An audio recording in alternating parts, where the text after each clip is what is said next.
Hello दोस्तों, आपका हार्दिक स्वागत करता हूँ अपने यूट्यूब चैनल में। मैं आज अध्याय 4 केंद्र की सरकार के बारे में बताना चाह रहा हूँ।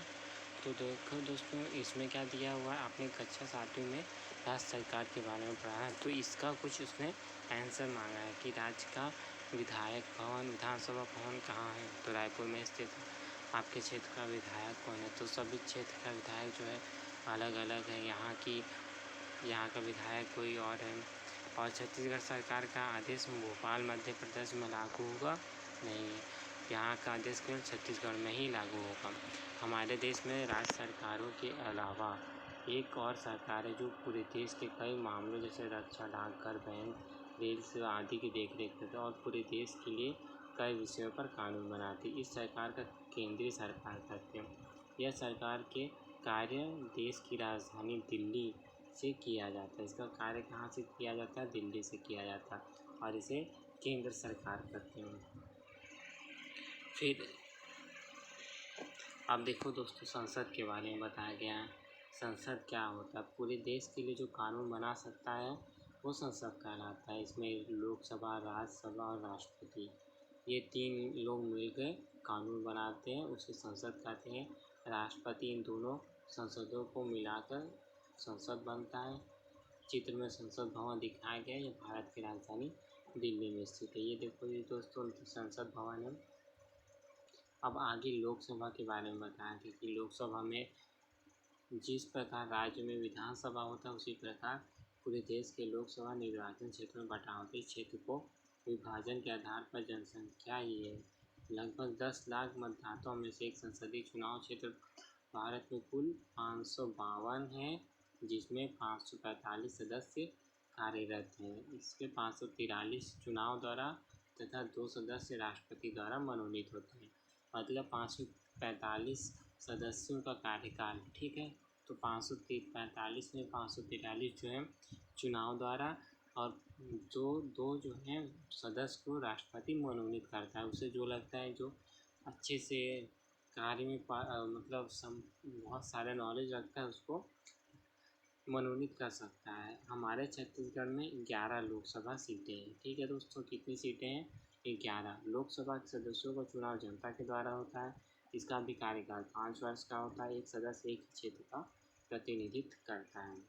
अब राज्यसभा क्या होती है, राज्यसभा में 250 सीटें होते हैं। 238 सदस्यों को राज्य सरकार और 12 सदस्यों को राष्ट्रपति चुनती है। कला, विज्ञान, साहित्य, संस्कृति इस क्षेत्र में उन्हें राष्ट्रपति द्वारा मनोनीत किया जाता है। छत्तीसगढ़ में राज्यसभा की 5 सीटें हैं और राज्यसभा सदस्यों का कार्यकाल कितना होता है, लोकसभा का 5 वर्ष, राज्यसभा का 6 वर्ष होता है। फिर उसके बाद संसद के कार्य। संसद के कार्य क्या है, दूसरा मंत्रिमंडल के कार्यों की समीक्षा करना और जवाबदेही सुनिश्चित करना। और फिर कार्यपालिका क्या होती है, जो कार्य करती है।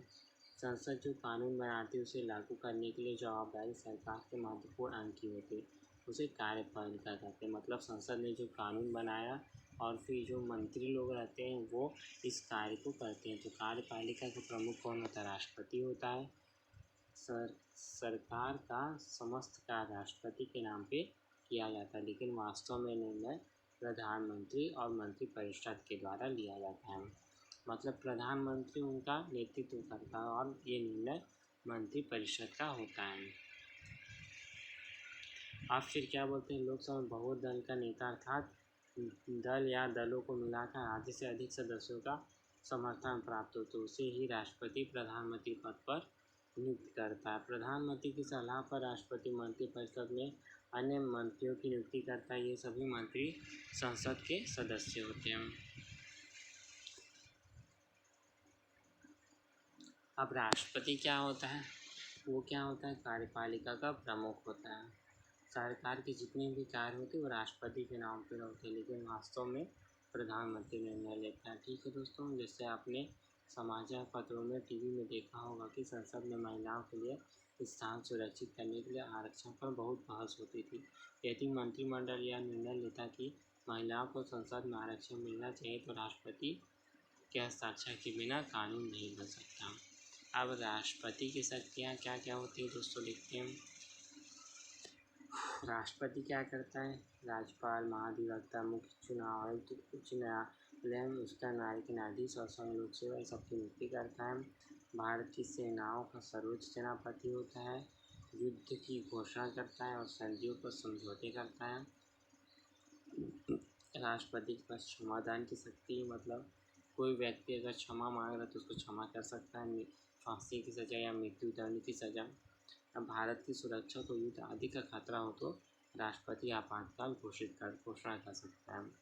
राष्ट्रपति की नियुक्ति के लिए क्या योग्यता होना चाहिए? वो भारत का नागरिक होना चाहिए, उसकी 35 वर्ष की आयु पूरी कर लेनी चाहिए, ये सब जो उसकी योग्यता है होनी चाहिए। राष्ट्रपति का कार्यकाल 5 वर्ष का होता है।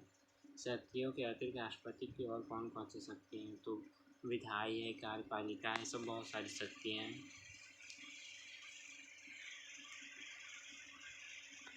अब देखते हैं दोस्तों, कार्यपालिका हमने देख लिया। अब देखते हैं न्यायपालिका। न्यायपालिका क्या होती है? जिला न्यायालय और उच्च न्यायालय के अध्ययन किया। अब सर्वोच्च न्यायालय के बारे में पढ़ेंगे। यह देश का सबसे बड़ा न्यायालय होता है जो दिल्ली में स्थित होती है। इसे उच्चतम न्यायालय कहते हैं। उच्चतम न्यायालय के क्या क्या अधिकार होते हैं? उच्चतम न्यायालय के अधिकार एवं शक्तियाँ। इसके जो 3 अधिकार, प्रारंभिक अधिकार क्षेत्र जो केंद्र और राज्य के बीच, सरकार के बीच हो, जो 2 या 2 से अधिक राज्यों के बीच हो, जो किसी नागरिक के मौलिक अधिकार के हनन से संबंधित हो। फिर एक अपीलीय अधिकार होता है। इसमें दीवानी, फौजदारी मामले उस न्यायालय के निर्णय के विरुद्ध अपील कर सकते हैं। इसमें क्या कर सकते हैं? जो हाई कोर्ट होता है उसके विरुद्ध हम सुप्रीम कोर्ट में अपील कर सकते हैं।